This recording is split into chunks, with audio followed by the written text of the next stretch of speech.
Hello, hello, hello. So let's tonight go through. Sorry, just hold on a sec. Let's go through goal setting. Okay, so it's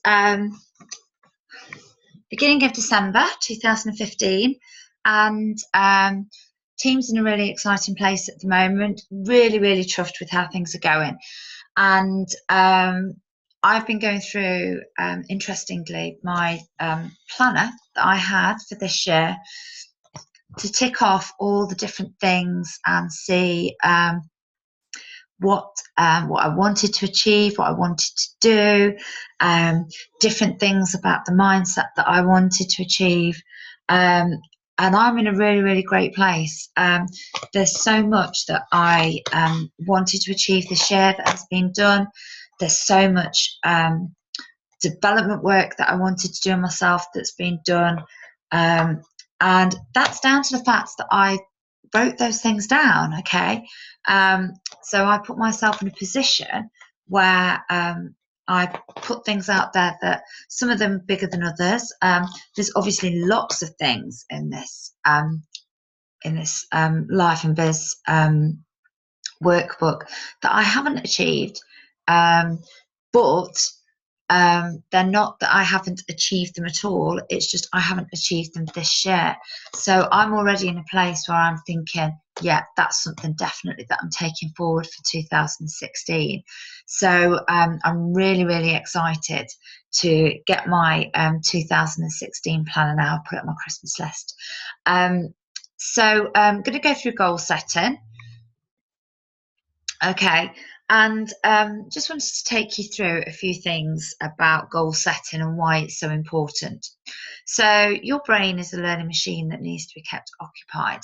If you're not occupying your mind with positivity and where you want to go and what you want to do, then it lets you dwell on the negative side of things. So you need to use everything in your power to direct your brain towards helping you achieve your goals. So if you have a dream board and you have goals that you've set yourself, and you create in your head this future that you want to achieve, and Leonie does this in an amazing way with this workbook. She gets you to write down what your perfect day would be, on the whole. So that could be, whilst you're on holiday. She also gets you to write down what your perfect day would be in work. So, in your career, in what you want to achieve. And it's really, really interesting to see how that matches up with what your reality is. And it just helps you to be able to say, do you know what, actually, I need to work on this area because so far that's something that I've not achieved. But unless you write these things down, unless you start to think about what it is you want your life to be like, then the reality is how can you actually get there if you're not clear about what you want to get to? And there's a great quote from Alice in Wonderland about this, where Alice asked the Cheshire Cat, would you tell me please which way I ought to walk from here? And basically she hasn't got a clear idea of where she wants to go. She just knows she wants to go somewhere. And the Cheshire Cat responds that she's sure to get somewhere if she just walks long enough. But is that place that she's going to get to the place that she wants to get to? So you've got to be really clear in what you want to achieve and where you want to go. You wouldn't walk into a train station or a bus station and just say, give me a ticket. You know where you want to go, and that enables you to then make the plans and the travel arrangements to be able to do that. And that's the same with your life. You need to be able to plan and be able to say, okay, this is what I want to achieve out of my life. This is where I want to get to, and this is how I'm going to do that. And those goals. I know I was chatting to somebody recently on Messenger who said that they only really set themselves short-term goals because they don't want to set themselves goals that they're not going to be able to achieve. Okay. And I get that. I do get that. I get that completely. it can feel like it could be deflating if you put yourself in a position where you put yourself out there and say, I want to hit a certain thing. I can tell you now that in my workbook, I said that I wanted to be Presidential Diamond in 2015. So we've still got December to go. That could still happen. But if it doesn't happen, I'm still really a lot closer than what I was at the beginning of 2015. Putting that goal out there and then me saying, okay, so I've not achieved that if I don't achieve it in 2015, that I'm going to carry that forward to 2016. That isn't a failure. That's just elongating the time scale that I need to do it. So the goal, you don't change your goals if you don't hit them. You just change the timeline of what you want to do. And that goes for short-term goals as well. So, what do you want to achieve this month? Okay, so I want to achieve, and I would say that every single person, hello, Hi, hi, sorry. don't worry about it. That's okay. I was just having a little chat to myself, so it's absolutely fine. I just thought I'd start recording it and just talk it through because I thought a lot of people I know are quite busy tonight, but they can catch the recording. Yeah, I was just going through how important it is to set goals, so you'll have to listen to that bit again. it's all right. Don't worry. My fault. No, don't worry about it. But I was just talking about how having like short-term and long-term goals, and how I was sharing how some of the goals that I put in my 2015 workbook, how I haven't actually achieved them yet, but that's not a problem because I can just put them forward to the 2016 one. Mm-hmm. And just so basically the importance of having like short and long-term goals. So your short-term goals, and I was just saying like for this month, what is it that you want to achieve? And for me personally, every single month I want to achieve the steps to success. So that's a goal that I set myself every single month. And hopefully, I think the majority of the team do that now. They set themselves that goal that they'd like to achieve that. But then how are we stretching that out? So say, for example, March 2016. So what I'd really like us to do as a team is set ourselves goals for what do we want to achieve in 3 months? What do we want to achieve in 6 months? What do we want to achieve in 12 months? And they're not necessarily just really like 3 distributors or, those sorts of goals. These are goals that are softer goals. They can be goals around how you feel about things and confidence about things and development things. So, for example, I always get Neil and I to do this on over the Christmas period.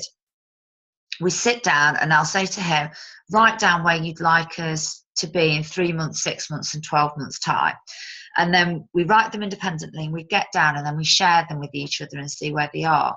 And we have things like, so one of my goals has been to have a cleaner just to help us out. And so that Neil, because he's got OCD, so that he's in a happier place.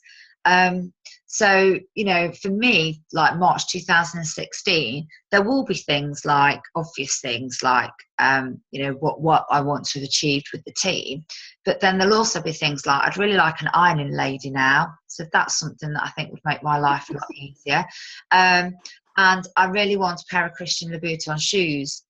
And that is one of my goals that constantly gets shifted. I think having 2 kids, that's just one of those things, isn't it? But that is definitely going to be a goal. But it's just about doing it so it's a little bit more fun as well. And it's just it's about nice things as well. So I put things like that I wanted to spend more time with some of my friends. So some of my friends that I've not necessarily seen. And I think it's just as your life as a whole, what do you want it to look like and feel like in 3 months' time, in 6 months' time, in 12 months' time, and how what does that look like and how does it feel? Because a lot of that will be your why. It will be why you want to do it. So That's really great. And then I think it's really great if you can really push yourself. And these are harder ones, actually. So the 5 years and 10 years one can be quite hard, because you really have to get into big dream territory there. But it's really worthwhile doing it, because having that dream board and looking at it and thinking about where you want to be really does help. So how do you actually make your dreams come true? Okay, so we've talked about how you identify your dream with absolute clarity and belief. So think about it. How does it feel? What does it look like? Get the dream board out, put the pictures on it, and then understand the why. So why is it that you want to do it? It's quite important to do it in a positive way as well. So, for example, saying things like, I don't want to be in debt, would actually probably be quite a negative thing. So you'd probably put something like, just spin the positive of that, as in, I want to remove certain debt. It's quite a hard one to think of a positive way to spin debt, really, isn't it? It's just negative, whichever way you say it, to be honest.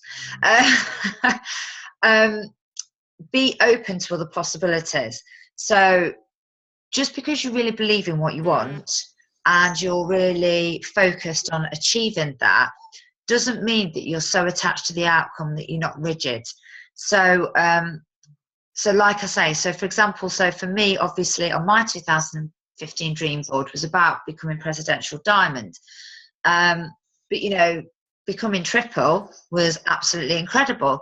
So that's about not being rigid and unbending. It's about just being open to the other things that can happen as well. And just because you don't hit that one thing, the next thing underneath it can be just as good. Reflect on what is happening around you. So if something isn't working, then be open to finding a different way of making it happen. And that's just so important in this business. I know that, constantly I'm looking at the messages that I send to people and thinking to myself, is that actually working? So that work that I'm doing, how I'm spending my time at this moment, is this actually building my business? Is it actually doing something, or is there a better way of doing it, or a different way of approaching it? Ask the right questions to make it happen. So don't ask why, ask what I can do to make things happen. So again, just be really open to what you can do to making things happen. And just keep going. So that's obviously the key one, is even if it doesn't happen in the time scale that you want it to just keep going. So lots of you have probably worked in corporate world where you talk about having SMART objectives, where things are like specific and measurable. Measurable rather, not miserable. It was miserable in corporate world. There's a bit of Freudian slip there, wasn't there, about how miserable I was in corporate world, I think. Is the goal stated in the positive? So what do you want? Be specific. So, I want my commissions to be a certain amount each month. So try and keep it, really be specific about what it is, and be targeted in what you're saying. Is the goal self-initiated? So what do you want to achieve? So your goal can't be for somebody else, okay? Which is quite interesting, actually, because obviously one of my goals is to retire Neil, which is actually a goal for somebody else. However, I am actually in control of making that happen. So that's quite an interesting one. Will you know when you've achieved it? So, that's the measurable side of things. So do you actually know? And is the goal clearly defined? So when do I want to achieve it by, and how can I achieve it? And I'll go through that a little bit more in a bit. So what are the necessary resources? So what do I have? What do I need? Have I done it before? And something that's quite good is if you act as if you already have the resources to help shift your belief. Okay, so if you think to yourself, well, I've already got the distributors, I just need to do this, that, and the other. It just makes you feel a little bit more positive about it. Identify how the goal fits with your life. So what is the real purpose of why you want this? Okay, so for example, with the Neil example of the bringing him home, The real purpose of why I want that is because, and I suppose it is about him, obviously, and him sharing the stuff with the boys. But I know the boys really miss him while he's at work. And so, you know, it would be really nice for them as well. So once you look at it, something like that, so what will I lose or gain if I get it? So I will gain an extra pair of hands, obviously, on things like the school run. What I'll lose is my peace and quiet in the mornings, because he does moan at me quite a lot when he wakes up and tells me that I spend too much time on my phone when I first wake up. So I will lose my little bit of freedom, I suppose. But then I'll gain freedom in another way, because I won't have to worry about the school runs and me being around as much, because he can be around as well. You know, what will happen if I get it? So, you know, so that could be that we will possibly argue a little bit more, but who knows? Hopefully he'll be so happy that the money's there that we won't. What will happen if I don't get it? So if we don't get it, then, you know, it isn't the end of the world. He's still going to be going to work. He's still here. And, you know, what won't happen if I get it? So if I don't get it, then it's not as if the world's going to end or anything like that. So it's just important to be aware of those things as you're setting out for your goals. So does the goal identify the first step that you need to take? So, and I can never say this guy's name, so I'm not going to try. But an ancient philosopher is credited with saying that the journey of 1,000 miles must begin with a single step. And I think it's the same for anything, but with this business in particular. And I spoke to Eleanor about this actually recently. She was talking about how she'd got interest from a Slimming World group, and I was saying that the one thing I was always waiting for with this business was the dramatic breakthrough. I was always waiting for that, it to just literally snowball really quickly. And that never really happened. Even when I got the runner that I did in Sarah Fryer, who went triple in 8 months, it was still 8 months. So it was still quite a drip effect, really. And it was still quite, you know, you were slowly getting what you wanted. It's not as if within a month or a week you'd gone, oh my God, I've got 10 distributors and they're all working. It just doesn't work like that. So don't ever think that you watch people, and, you know, Pam Sauder spoke about this. You watch people waiting for that moment where everything clicks together, and you know, they've got that team and that's it, and it works. And it doesn't really ever work like that, to be honest with you. And there isn't a cleverer way of doing this business. There isn't really a quicker way of doing this business. Even Karina, who obviously did presidential in 10 months, talks about how she went diamond in 9 weeks, but that diamond, actually, because she'd built it, fell apart and she had to rebuild it. So even though she did that really quickly, it still wasn't really that dramatic breakthrough. And basically it's just taking that first initial step towards saying you've got your goal. So we've got the 4-point formula for success. So know your outcome, specify exactly what you want, take action. So obviously, unless you take that first step, nothing's going to happen. Okay, so you've got to take the action. Develop your awareness. So have awareness to see, hear and feel what isn't working. Then you can modify yourself to what does work. And, you know, be flexible, you know, be willing to change, be willing to develop and change. So how does this equate to becoming a diamond with It Works? So you've got your positive goal. You've said, I want to become a diamond leader, and you want to be earning that average $1,200 per month in commissions. It's self-initiated. So you're saying, I want to be diamond. Will you know when you've achieved it? Yes, because eSuite will tell you. Is the goal clearly defined? Well, you know, state when you want it by. Be clear on what you actually need from a distributor and a volume perspective, and keep an eye on that on a daily basis. So be going in and checking where you are and how close you are once you've got those distributors underneath you. So have you got the necessary resources? So find out what exactly is it that you need, and that's your charting. So you can chart yourself and you will know every single day exactly what you need to get to that place. Recognize your ability to achieve 400 group volume yourself. And one of the key things to do is act as if you already are a diamond. Okay, so in your mind, you're already there. The behaviors that you think diamonds should be doing, you're doing it. You're on this call, you're being consistent on Facebook, you're going out there blitzing. All of those things that you think a diamond would do them now. It's, they always say that you can't get somewhere unless you actually have the behavior of that before you're actually there. And it is so true. I can remember that from corporate world, that, they used to say to me, I can remember going for a manager role and them saying to me, you're never going to be a manager unless you actually behave as if you're a manager already.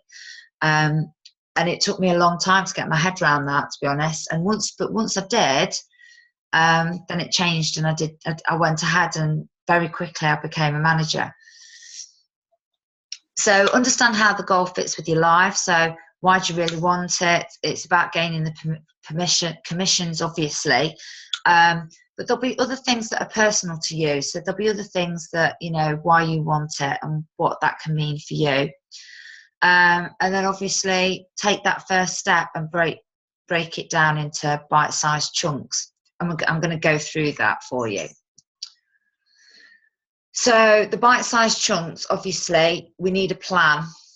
So you're going to need a plan as to how many distributors you're going to need, how many loyal customers will be required to enable the volume for each 400 GV box. That's pretty straightforward, to be honest with you. The steps to success are that you get 4 loyals. If you get 4 loyals at the moment with a box of wraps and a tub of greens, those 4 take you to 320, no more, 336 BV or something. You then add in your 80 BV auto shipment and you're at 400. Okay, so the steps to success are there for a reason. The reason they talk about 4 loyals is because, and admittedly it's in the US, but in the US the average BV of a loyal is 80 BV, and that's why they talk about getting 4 loyal customers and 3 distributors. So, we've got a bit of work to get our average up with regards to the BV for a loyal, but it's completely doable now we've got these extra products. Ask yourself how many wraps you want to sell each month. Personally, I would be saying to you, if you've got an 80 BV auto shipment and you're using either greens or hair, skin and nails for yourself, or you're selling trials, say to yourself, the minimum amount of wraps I want to sell each month is 4. So I'm going to be ordering a box of 4 wraps, and I'm going to be ordering this other product, and that's the minimum amount that I want to be actually selling out. And what are you going to do to make the above happen? So put a number on each of these things. So oh, they'll stop it. So how many people do you want to blitz? He's such an idiot. How many people do you want to wrap or have facial parties for? How many follow-ups are you going to do? How many launch nights would you like to attend? How many one-to-ones would you like to do? How many salons are you going to visit? Opportunity meetings. So we're going to be working on getting some opportunity meetings set up. We've obviously got the very exciting One Team One Mission that we're going to be doing in April for you, Fiona, but we're going to get stuff sorted before then. I think for you, we need to get you doing some opportunity meetings for definite. And Yes, I hope so. Yeah, no, you will do. You've got this. You've completely got it. How many MailChimps are you going to set out? Are you going to make sure that you're going to do that MailChimp, once a week? How many events are you going to attend? I'm going to be posting. So we've got 4 or 5 big events that are set up this year already. So we've got some really, really great events. We've got some wedding fairs and a lot of beauty, basically, a lot of beauty shows. And, you know, how many pamper events would you like to attend? So, you know, how many of those would you like to do? And then once you know that you want to attend one of those a month, then you start looking for them. So you just make it happen. So here's your diamond chart. Okay.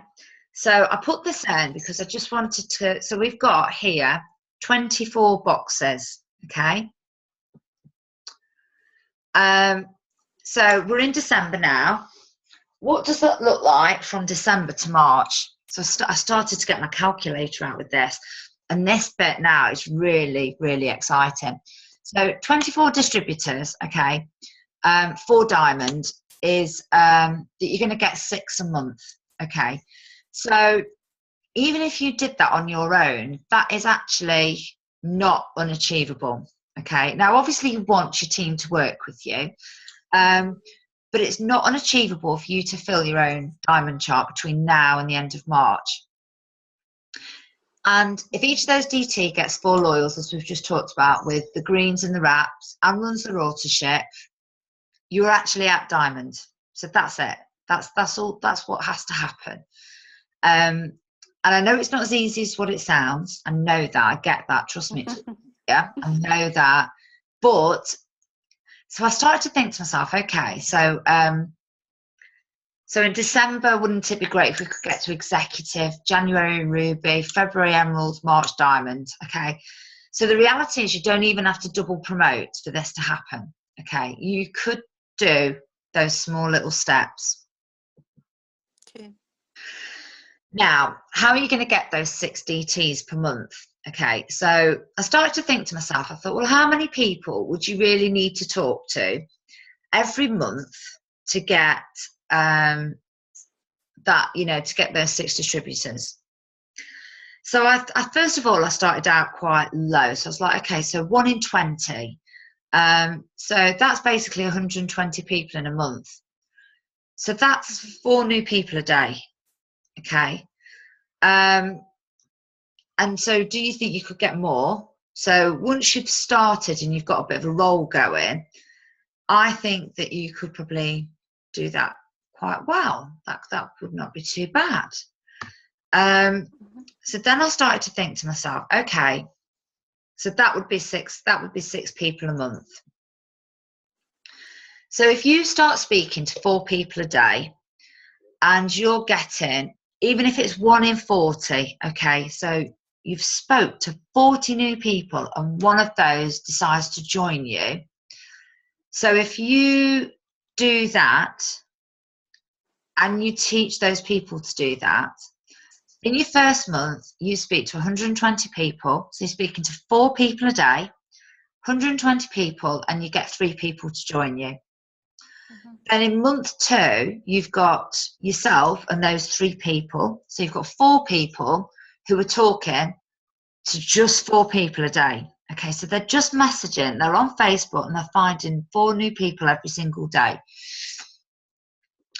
Then you've got 480, okay. So if 1 in 40 of them join, you've got 12. So then in month 3, you've now got 16 people who are talking to 4 people a day.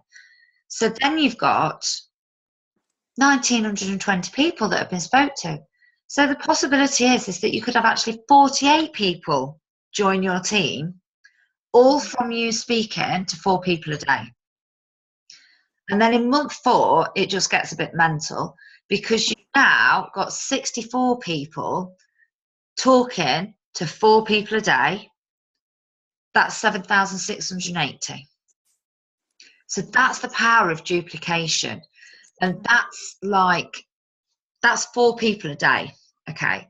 And the truth is that if you start to do it, your team will start to do it. And I was guilty of this, if anybody, and I've made a conscious decision. I am determined I'm going to speak to 4 people a day, because when I was speaking, when I did those, I said to myself, right, I'm going to speak to new people every day. I got talking to a lady in Australia who is a unique rep, but she sent me a lip. So we swapped a lip stain for a wrap. And she's now signed as a loyal customer for Hair, Skin and Nails. So no, she hasn't signed as a distributor, but that was only from speaking to literally, I bet I probably spoke to about 40 or 50 people in total over the course of like a few weeks. So imagine if I did really commit to speaking to 4 new people every single day, just what that would mean for my business, and the amount of follow-up people, the amount of people that would come back and say, okay, tell me a bit more about this crazy wrap thing. So that list of people that I'm adding to the online party, that list of people that I'm speaking to, who I can follow up with, is just massive. And then if everybody else does that as well, that the knock-on effect of that, and then you get momentum. And when you get momentum, everything just falls into place. So every single one of those people is not going to stay. So if you've got like 192 plus the 64, so you've got 256 people that have joined your team in 4 months. You only actually need 10% of them to stay for you to hit your diamond. That's all you need, is 10% of them. And I think 10% is quite a low retention rate, to be honest with you, because when I think of the amount of people I've signed and the amount of people I've retained, I lose a lot of people, but I don't lose 90%, I don't think. I might try and work that out, actually, as to how many people over the course of the 2.5 years I've lost, but I don't think it would be 90%. And especially not in that short period of time. So then you look at and you say to yourself, well, actually, I only needed 42 to get to double diamond. So I only actually needed 16% retention. And that's all just from messaging 4 new people a day, and that's only 1 in 40 of those signing as a distributor. And I think you'll get better rates than that. And the thing is, in the first month or second month, you might do 1 in 40, but I bet you in your 3rd and 4th month, because you're so confident and because your team's growing and you've got momentum and your Facebook's like bursting with your success, that will get even less.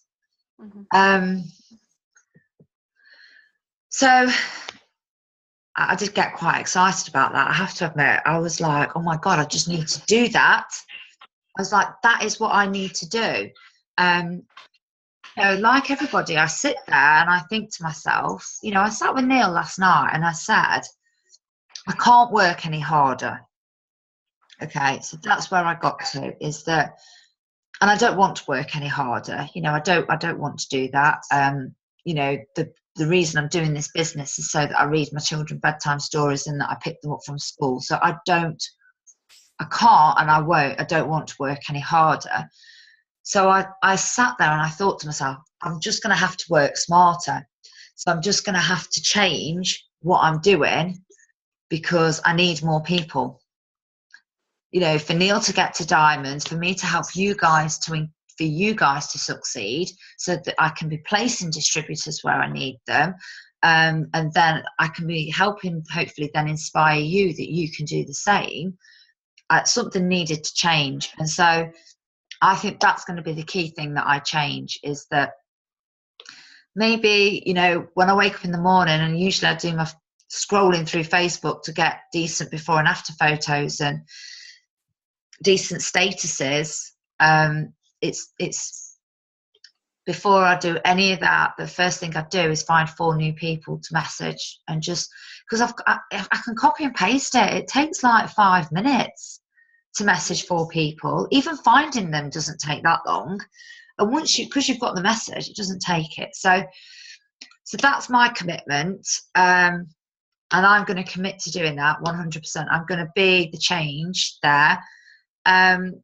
But I would love to see what your goals are for December, and you don't have to share them all. There'll be certain things that are quite personal to you that you don't want to share.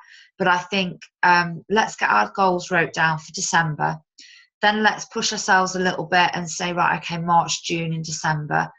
And over the Christmas period, I'd say And you might even just do 3 month goal now, and then over the Christmas period where everybody does that reflecting thing of what do they want to achieve, and even if it's only where am I going on my summer holiday, that's maybe your June or what, that could be your June or December goal. That's what I want to do, is I want to, that's always on my list, is that I want to be on holiday and I want to be sat on a beach somewhere, or maybe I want to go to Florida this year and go to green carpet. But like I said, over the Christmas period where hopefully you're chilling with the mince pie.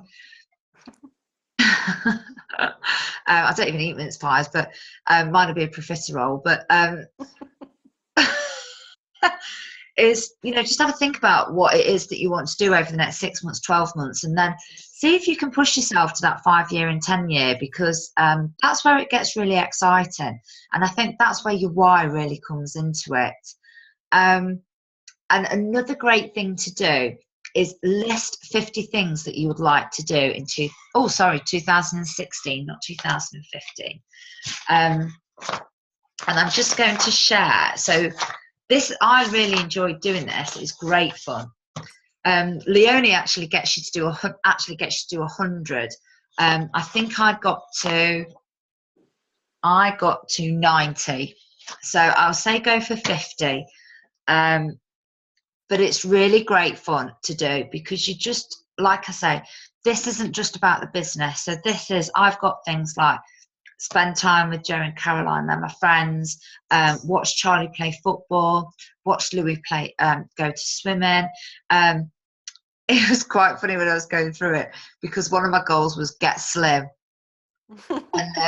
And Charlie was reading through it with me, and he said he was ticking them off for me, bless him. He was like, get Sarah to Diamond. Yes, you did that one, mummy. Get a cleaner. Oh, we've got a cleaner. Oh, no, we've not got an iron lady. Go to Lapland. No, we didn't manage that one. Get slim. And I just looked at him and he went, no. And I put get wrinkle free as well, and he put a cross by that as well.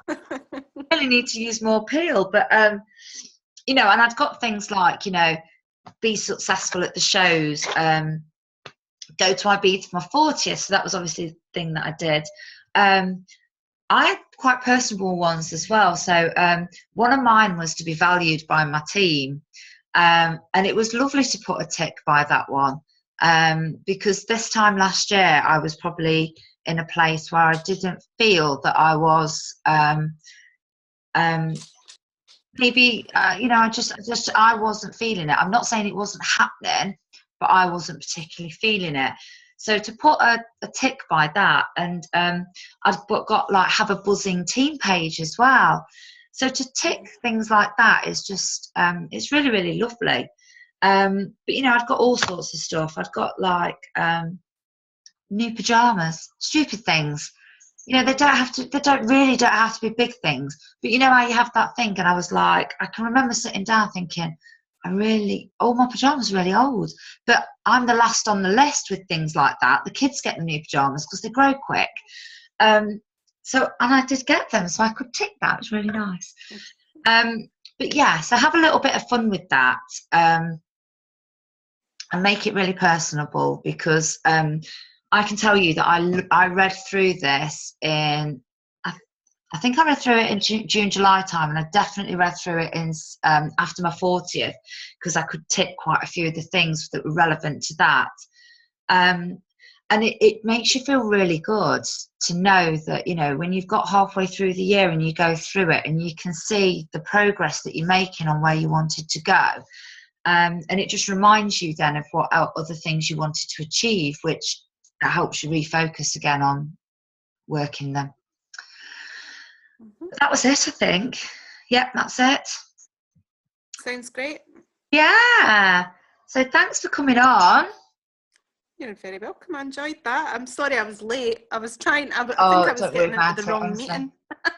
Oh, bless you. I think I set it up wrong, to be honest with you. I put the wrong time in or something. But yeah, no, it's good. And I've been chatting about you today, actually, with a lady called Claire Eccleston. Mm-hmm. So I've told her to connect with you because you're both under Julie. Right. And I think that I think you're really similar, and I think you could really work well together.